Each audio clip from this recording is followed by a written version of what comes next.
আমরা যখন একটি পৃথক কাউন্সেলিং সেশনে ছাত্রছাত্রীদের সাথে কথা বলি তখন তিনটি বিষয়ের দিকে নজর দিতে হবে এবং প্রকৃতপক্ষে পুরো আলোচনাটির কেন্দ্রে থাকবে শিক্ষা, দক্ষতা এবং কেরিয়ার।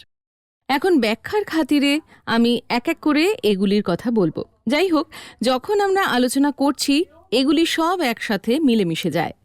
কাউন্সিলর হিসেবে আমাদের ভূমিকা হলো এটি নিশ্চিত করা যে এগুলি মিলেমিশে গেলেও আমরা যেন এই তিনটি বিষয়ের সমাধান করতে পারি। কেরিয়ার আর কেরিয়ার গাইডেন্সের জন্য কাউন্সিলরের এই ক্ষেত্রে বেড়ে উঠলে আপনি বুঝতে পারবেন যে যতক্ষণ না আপনি এই তিনটি কারণের সবকটি কভার করছেন ততক্ষণ পর্যন্ত আপনি আলোচনা করতে পারবেন না। সুতরাং আসুন এগুলি এক এক করে দেখে নিই। প্রথমটি হলো শিক্ষা। শিক্ষা, যার অর্থ ছাত্রছাত্রীদের একাডেমিক কর্মক্ষমতা। এটি আসলে সূচনা বিন্দু। এটি আমাদের স্বতন্ত্র কাউন্সেলিং সেশনের সূচনা বিন্দু। ছাত্রছাত্রীর একাডেমিক পারফরমেন্সের ক্ষেত্রে সে কোথায় অবস্থান করছে, তার পক্ষে নম্বর পাওয়াটি কতটা সহজ বা আরও বেশি নম্বর পাওয়াটা তার কাছে কতটা কঠিন, এবং সে কি নম্বর পাচ্ছে না পাচ্ছে না, এবং আমরা কি করতে পারি। এখন আপনি প্রায়শই ছাত্রছাত্রীদের বলতে শুনবেন যে মার্কসটা কোনো ব্যাপারই না, শুধুমাত্র মার্কস দেখেই আমি কে তা চেনা যায় না। ঠিক, একজন ছাত্র বা ছাত্রী তার পাওয়া নম্বরের চেয়ে অনেকটাই বেশি, মানছি। যাই হোক, কলেজের কোর্সে ভর্তির এই জায়গায় মার্কসই আপনার একাডেমিকভাবে যথাযথতার ক্ষমতার একমাত্র ইঙ্গিত। আপনি বই নিয়ে কতটা ভালোভাবে অভ্যস্ত হতে পারেন, সেগুলি পড়তে পারেন, এবং আপনি যা বুঝেছেন তা খাতায় লিখতে পারেন কিনা, আপনি কতটা ধরে রাখতে পারেন, এই সবই আপনার একাডেমিক পারফরমেন্স থেকে আসে। এবং কিছু কিছু ক্ষেত্রে এটি থেকেই অন্যরা বুঝতে পারেন যে আপনি একটি কোর্সে কতটা ভালো ফল করতে পারেন বা তারা আপনাকে কিভাবে বেছে নিতে পারে।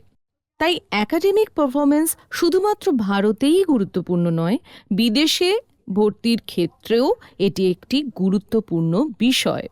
ছাত্রছাত্রীরা যেখানে মনে করে যে নম্বর গুরুত্বপূর্ণ নয়, কিন্তু এর গুরুত্ব সর্বত্রই।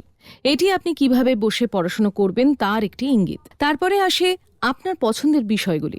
আপনার পছন্দের বিষয়গুলি কি এবং কোন কোন বিষয়ে আপনি ভালো স্কোর করছেন। এমনটা হতে পারে যে আপনি যে বিষয়গুলিতে ভালো স্কোর করছেন আপনি সেগুলিতে ভালো, কিন্তু আপনি সেগুলিতে আগ্রহী নাও হতে পারেন। এটি হতেই পারে। যেমন ক্লাস 10-এর একজন ছাত্র অঙ্কে খুব ভালো নম্বর পেয়েছে, কিন্তু সে এতে আগ্রহী নয়। সে ভবিষ্যতে অঙ্ক নিয়ে পড়তে চায় না, সে ভবিষ্যতে আর্টস নিতে চায়। এরকমটা হতেই পারে।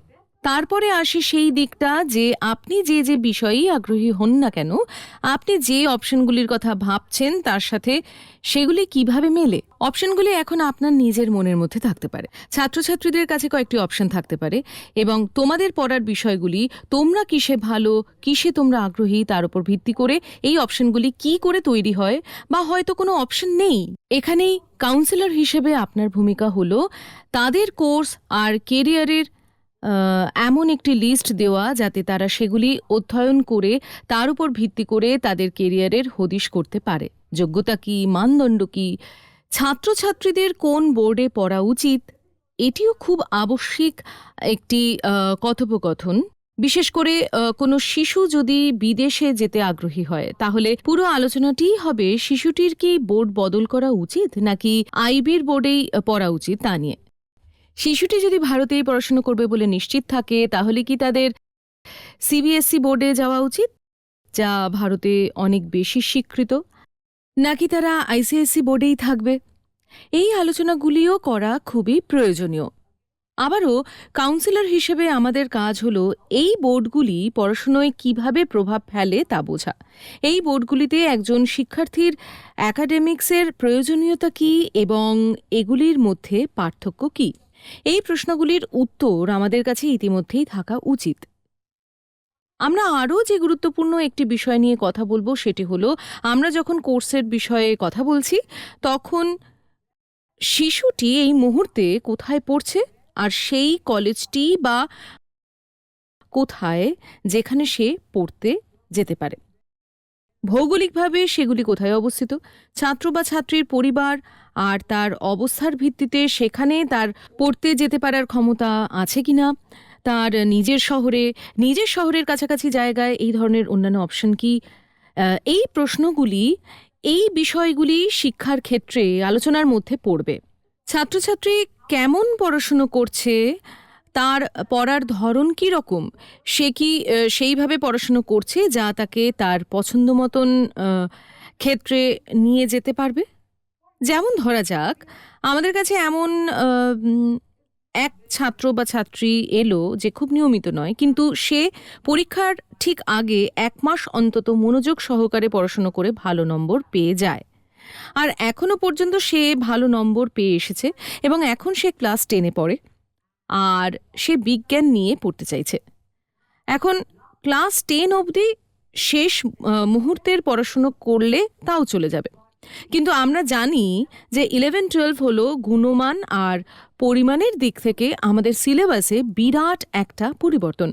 তাই ছাত্র বা ছাত্রীকে এটি বলা হয়তো দরকার যে এখনো অবধি এটাই যদি তার পড়াশুনোর ধরন হয়ে থাকে, আর এইভাবে যদি ক্লাস 10 অবধি সে ভালো ফল পেয়েও থাকে, ক্লাস 11-এ আর 12-এ গিয়ে কিন্তু এভাবে সে ভালো ফল পাবে না, এতে তার উপর চাপ বাড়বে।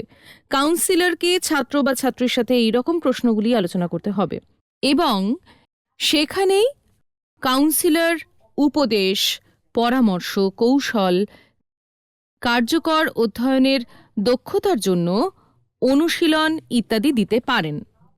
কাউন্সিলর হিসেবে বাস্তব জীবনে প্রয়োগ করার সময় আপনি যে অনুশীলনগুলির বিষয়ে পড়েন সেই প্রসঙ্গে সেগুলো কি একজন ব্যক্তি হিসেবে আপনাকে প্রভাবিত করে?